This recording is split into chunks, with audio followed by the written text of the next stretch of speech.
में कुछ नहीं जानता था।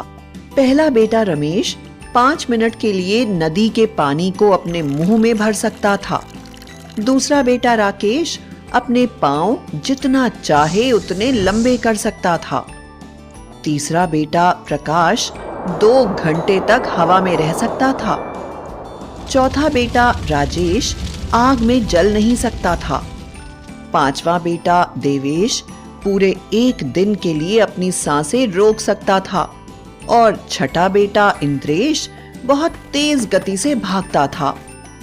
सुबह 4 बजे उठकर सभी भाई मछलियां पकड़ने जाते थे। रमेश नदी का सारा पानी अपने मुंह में भर लेता था और अन्य 5 भाई मछलियां पकड़ते थे। जब तक मैं अपने मुंह में पानी भरकर रखूंगा, तुम पांचों जल्दी से जाकर मछलियां पकड़ लेना। इतने में सबसे छोटे भाई ने कहा, भैया आप चिंता मत करिए, हम हमेशा की तरह आज भी जल्दी से मछलियां पकड़कर बाहर आ जाएंगे। रमेश ने नदी का सारा पानी अपने मुंह में भर लिया और 5 भाइयों ने जल्दी जल्दी मछलियां पकड़ ली। रमेश ने देवेश से कहा, आज तुम्हारी बारी है देवेश, बाजार जाकर मछलियां बेच कर आओ। जब देवेश बाजार पहुंचा तो बाकी मछुआरों ने कहा, तुम्हें इतनी मछलियां हर दिन कैसे मिल जाती हैं? हमें क्यों नहीं मिलती? तुम जरूर कोई जादू जानते हो, आज तो तुम्हें बताना ही पड़ेगा। अरे भाई, हम सभी मछुआरों में एकता होनी चाहिए। कल तुम भी नदी किनारे आ जाना, तुम्हें भी मछलियां पकड़वा दूंगा। देवेश ने घर जाकर सारी बात अपने भाइयों को बताई। अगले दिन सुबह सभी मछुआरे नदी किनारे पहुंच गए। केवल रमेश ही नदी किनारे गया और बाकी 5 भाई घर पर ही थे।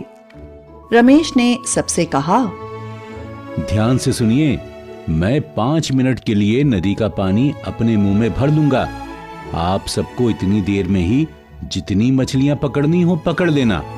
5 मिनट होते ही सब बाहर आ जाना। मैं इससे ज्यादा पानी भरकर नहीं रख पाऊंगा। अगर किसी ने भी देर की तो मैं किसी की जिम्मेदारी नहीं लूंगा, अच्छे से समझ लेना। मछुआरों ने कहा, हम ध्यान रखेंगे, 5 मिनट में ही बाहर आ जाएंगे। रमेश ने पानी अपने मुंह में भर लिया और मछुआरे मछलियां पकड़ने लगे। 5 मिनट होते ही रमेश ने इशारा किया, लेकिन वे सभी मछुआरे मछलियां पकड़ने में इतने व्यस्त हो गए थे कि ना तो उन्हें समय का याद रहा और ना ही किसी ने रमेश की तरफ देखा। और न चाहते हुए भी रमेश को मजबूर होकर पानी छोड़ना ही पड़ा। जैसे ही नदी भरने लगी, मछुआरे चिल्लाने लगे, अरे हमें बचाओ, हम डूब रहे हैं, हम मर जाएंगे, बचाओ बचाओ। सभी मछुआरे डूब